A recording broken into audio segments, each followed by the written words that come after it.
I think most of you know that I get out of bed at 2 o'clock most mornings. If I actually get to bed at the right hour, I'm up sometimes just a few minutes before the alarm. For the very same reason, I'm up early on weekends. You just can't change that far. You can't add 4 or 5 hours difference at the end of it. And there are a great many people in Idaho who are up early, either they're milking cows or they're feeding cattle and taking care of horses, or they're working, driving milk trucks and the like. And so these people are a lot like me when we get to spring and all of a sudden in March the clocks go forward 1 hour. We're absolutely miserable for 2 weeks to a month. Joining us this morning, State Representative Christy Zero. She'd like to end that at 7:06. Bill Colley with you on News Radio 1310, KLIX, and newsradio1310.com. And we're at 29. Representative, welcome back to the program. Good morning, Bill Colley. How are you? It's a pretty good day. I always like Fridays. I think most people who work Monday through Friday do. Right off the top, the AP says that you at least are getting a little bit more traction with this proposal this year, but nobody expects it's going to pass. What's the because when you mentioned that your constituents that you talk to are overwhelmingly in favor of this, then I cannot imagine that in a neighboring district that it wouldn't be the same. But I cannot imagine it either, and I get email from all over the state. I hear mostly from people in my district because that's where I shop and that's where I associate, more socially. But I have a big district. I have Owyhee County, Elmore County, and Twin Falls County, and then I do get email and contacts from people all over the state. I think it's important to remember all we're doing is making it so that twice a year the clock does not change. You get no more hours of daylight. There will not one more hour of day in your time. We're just making it so the clock doesn't change, and that relieves the health and safety issues. And for most people, that's what it is. Well, you chronicled this last year when we talked about this, that there's a great body of medical research that shows this can actually be hazardous to people's health. It does. I mean, there's an increased incidence of stroke, increases in heart attack, seasonal disorder, accidents, pedestrian motor accidents. Children's grades in school tend to go down for that week to 2 weeks while they adjust. There are a lot of effects of this. A quick Google search brings up page after page after page of research done not just in the United States, but in countries around the world. And many countries are moving away from the practice because it's just archaic and outdated. My best friend has been milking cows on his farm, which has been in his family since the 1830s, and he's been the farm's been his essentially since 1977. He's had cattle on it for about 40 years, and over the years he just decided that even though his state has daylight saving time, that he was just going to ignore it. And he says that the cows don't know the difference, so he just stays on that schedule. Yeah. Exactly. They don't look at the clock and say, okay, it's time to milk. They want to be milked at the same time every day, not clock time, but time. There's a part of me, and I know that I asked a question once of a legislator last year, and she was a Democrat, and I said to her, you had a great idea on a couple of bills and you didn't get anywhere with them. Is that because as a Democrat in the minority you can't move a bill? And she was very diplomatic and said, I don't think it's really that. But sometimes I have the feeling that if it wasn't Christy Zero's name on it, because I think that a lot of people out there, we understand that there's a group of you who've been in this constitutional movement, that if your name's on a bill for some reason, the others get uncomfortable about even trying to move it. Well, and there may be something to that. And isn't it unfortunate that in a state that is supposed to be so Republican, someone who is very Republican, who supports the Republican Party platform, who supports the Constitution, who watches out for the freedom and liberty of every citizen in our state, that you would even think that thought would even come into your mind. That is so unfortunate. And what does that say about politics in Idaho? In fact, the AP says there was some mirth among lawmakers on the committee. Those are the words from the AP story this morning. What does that mean? Well, I think that was misinterpreted because the last comment at our print hearing was from Representative Barbieri from northern Idaho, and he made the comment that only God controls time. And he didn't mean it to be funny or mirthful or poke fun at the bill. He meant exactly that we may, as humans, fiddle with the clock, but God controls time. Yeah, he's actually, as I understand it, a pretty good legislator. He is. He's been a great mentor to me. I admire his wisdom and the depth of his thought. He's conservative, well-spoken, very eloquent in his presentation. I've appreciated him very much. Wanted to mention it's coming up on 7/11, and we're speaking with State Representative Christy Zero. She represents Elmore and Owyhee counties and portions of Twin Falls County. And we're at 30. Bill Colley with you, too, on News Radio 1310, KLIX, and newsradio1310.com. Also wanted to mention our friends, if I could just briefly, at Mount Harrison Audiology in Rupert, where the doctors know the cost of hearing treatment may be a deterrent for many potential patients.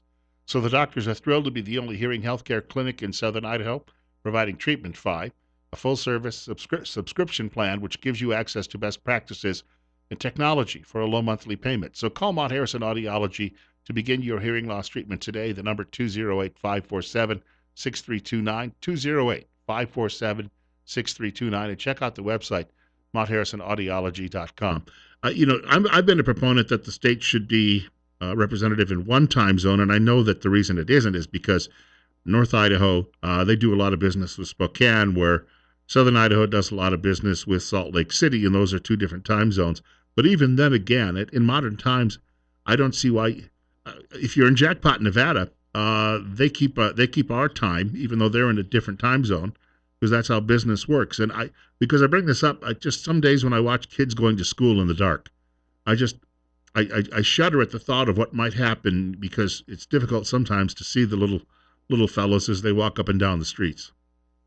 Well, and Bill, no matter what we do with the clock, we are going to have that just because of the logistics of where our state's at on the face of the earth. Some things we just can't avoid no matter what we do. So the point is that when we have the time set, it doesn't change. We avoid the health and safety effects, and it will help the safety issue with our children because we won't be changing the time. We won't have the temporary jet lag brought on by the change in the time. And, human beings are smart and functioning. And we will figure it out, and we will be careful, and we will be cautious. And there are a million excuses not to do it. But from my point of view, shame on anyone who would not want to stop the time change simply because of the health and safety issues involved.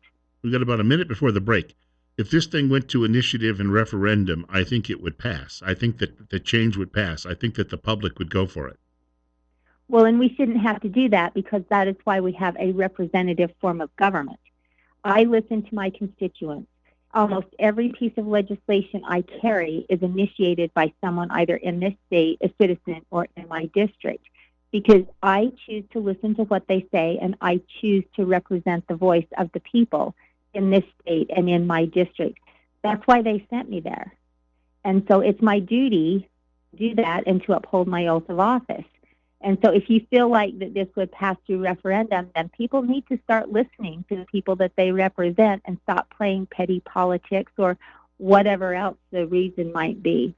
Well, we've got more on the way with State Representative Christy Zero on News Radio 1310, KLIX, and newsradio1310.com. In fact, we're going to do a little lightning round on some issues with her coming up. And I do want to mention she's working on some new legislation that gun owners might be interested in hearing about. And of course, we're 45 minutes away from the gun guys joining us this morning, too, on News Radio 1310, KLIX, and newsradio1310.com. At 7:15, we're at 29. The Ag Report and weather are up first, but more with Representative Zito in just a few minutes. And Bill Colley with you on Magic Valley this morning until 10 a.m. State Representative Christy Zito joining us today on News Radio 1310, KLIX, and newsradio1310.com. We're at 33. It's 20 minutes after 7 o'clock. Bill Colley with you on Magic Valley this morning. The representative was sharing with me a few minutes ago that she hasn't had to suffer like the rest of us through the impeachment trial because our state legislators are so busy they don't get time to watch that. Although if they needed a nap, I would highly recommend it. The representative, of course, has been, I have some photographs actually in an album at home where she is speaking at a gun rights rally, Second Amendment rally outside the state capitol a couple of years ago. and she was one of the featured speakers that particular event. And she has been a good friend of gun owners in the state of Idaho. And again, every year you seem to have something new when it comes to legislation. What do you have cooking this year? Well, and the reason we have something new is because there seems to be this aversion to just getting the job done. And, being farm and ranch, you and I have been friends for years, I like to get stuff done. I don't like to have to come back. But like this year will be the final leg of constitutional carry. Tried to get this through last year with the 18 and older, but, we have to, again, play politics. So this year, what we are adding is that a legal resident of the United States will be able to carry concealed in the city limits without a permit. Now, why this matters is because they can everywhere in the state except the 1% of land that lies inside the city limits. They can carry open in the city limits. And then it's a constitutional issue because of the Privileges and Immunities Clause of the Constitution. You can't deny rights to someone from another state just because they're from another state. So this will finish up constitutional carry. Idaho will be among the most constitutional states in the United States when it comes to being able to carry your firearm. And I'm pretty excited to get it done and close this chapter and know that Idaho is where it needs to be in that area. Wanted to mention telephone number if you'd like to reach Representative Zito is 208-736-0300.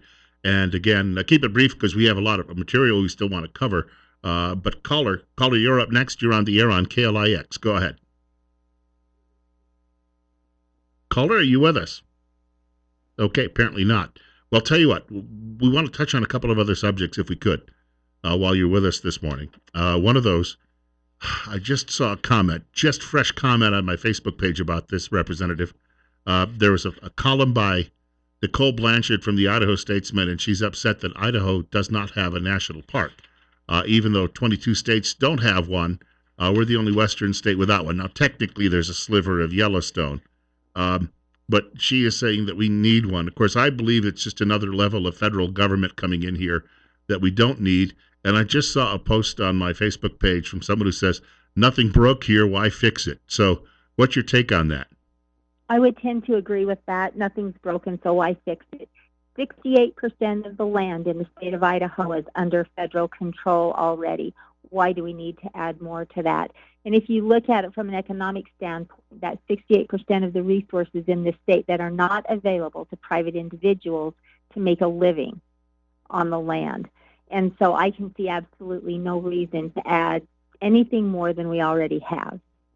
There was an argument I made. Of course, you knew me when I was working at a radio station in Delaware, and Delaware had no national park. And all of a sudden, one of their senators decided they needed to have one. He said it would increase tourism. And I thought, you got miles and miles of beaches already. I don't know how this is going to increase things. But what it did is it did bring in, obviously, more federal control, because then all of a sudden the parks people come in and the parks people say, well, we can't have this near the park. It's almost like one of those zones you get set up around cities in Idaho where suddenly it increases the cost of your taxes or trying to put in sewage lines. Area. Right. Mm-hmm. And so when people bring this up, we already have several areas that simply act like a national park. If you go to Craters of the Moon or City of Rocks, I don't see why, and so much national forest, I don't see what the benefit would be in any way here. No, I don't either. And it does create what I refer to as a federal overlay.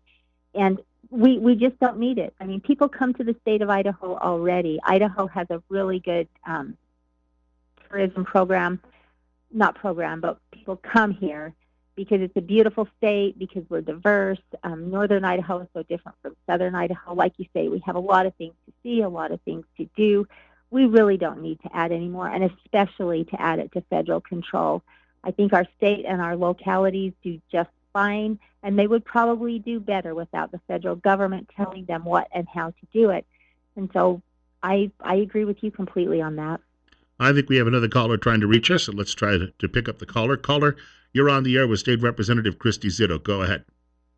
Yeah, excuse me. I think if Idaho was to get a national park, that would just be one way for somebody to try to reach out, grab more land, and sew it up so it couldn't be hunted. Oh, I mean, yeah. you look at all of our other national parks. There's no hunting allowed, no firearms, nothing of that nature. Yeah, I So think that's well said. Representative, what's your take? I agree. I agree because if they control the land, they can pretty much do what they want. I get calls from hunters often anyway, from Forest Service lands that are tied up and not accessible, and other lands that are under state and federal control. That for years and years and years they might be a road and access, and then all of a sudden it's gone. And so I believe in local control. I believe that the federal government really doesn't have a constitutional right to own any more land than what's actually spelled out in the Constitution. And I just don't believe that we need more federal involvement in our state. We have another caller. Caller, you're up next. You're on the air on KLIX with State Representative Christy Zero. Go ahead. When you get a minute, you better take a lot of pictures because big business will beat us on this matter. I am all for you guys and your ideas of the beautiful land here. I moved here from California years ago, and I still love it. It's very pretty. Love the hunting. But the bottom line is we're surrounded, men, and we're running out of ammo. Well, stand strong. Don't give up. Don't bend. I think that's a good sentiment. But he's right. There is going to be some, call it influence from some special interest groups, and oftentimes it is a corporate pressure that comes along in this situation. Well, these non-government organizations, Bill, the biggest challenge with them is that they can sue local government, they can sue individuals or whatever with our own money, because if depending on how the lawsuit turns out, they're entitled to equal access to justice money. So they use our money to pay their law bills, if depending on the outcome of the lawsuit, and then we use our tax money to defend it, and so it's a no-win situation for the citizens. Speaking of equal, we've got a couple of minutes to go. One of your colleagues across the aisle, one of the Democrats yesterday, proposed the Equal Rights Amendment for Idaho. My guess is this isn't going to get very far, but it seems that the Democrats this year they've returned to the social engineering that they were known for in the past. What's your take on that? Some of the personal bills I'm seeing, I would have to agree. As far as an Equal Rights Amendment, why do we need it? We already have it. We have equal rights that are protected in so many ways. I don't feel like that my rights, I'm a woman, I don't feel like that my rights are infringed on at all. I mean, what more could I ask for than to come from being a simple country farm girl to immigrant grandparents, second generation American. My dad was first generation American, and now I serve in the Idaho House of Representatives. How am I discriminated against? And I'm not saying I haven't faced discrimination in my life, but I don't think no matter how many laws you write or no matter how you try to enforce it, there's going to be that. But you can choose to be a victim, or you can choose to rise above it and go on with your life and be strong. I guess they have to divide Idahoans into identity politics in order to try to make some gains. I would think that might be behind it, yes. Not that Democrats would ever do anything like that. We wanted to thank you. I appreciate my Democrat colleagues. I really do. I want to say that I don't see them in an adversarial light at all. But, some things just don't need to be fooled with. And I told you, too, as well, off air, that some of them would be wonderful lunch companions, even though I don't necessarily agree with them. I don't believe that this group is evil. They actually believe what they're doing is right. But I don't know why. Right. Yeah, well, hey, I want to thank you for your time this morning, and we'll be talking again soon. Okay, Bill, anytime, and anyone out there that has a question, my email address and everything is out there. Please don't hesitate to call. I love to visit with you. I love to hear your thoughts. And anytime you want me on your show, give me a call. I'm there. All right. I want to thank State Representative Christy Zero for spending some time with us this morning. We're at 7:30. It's 30. Bill Colley on News Radio 1310, KLIX, and NewsRadio1310.com. The gun guys are coming up at 8 o'clock.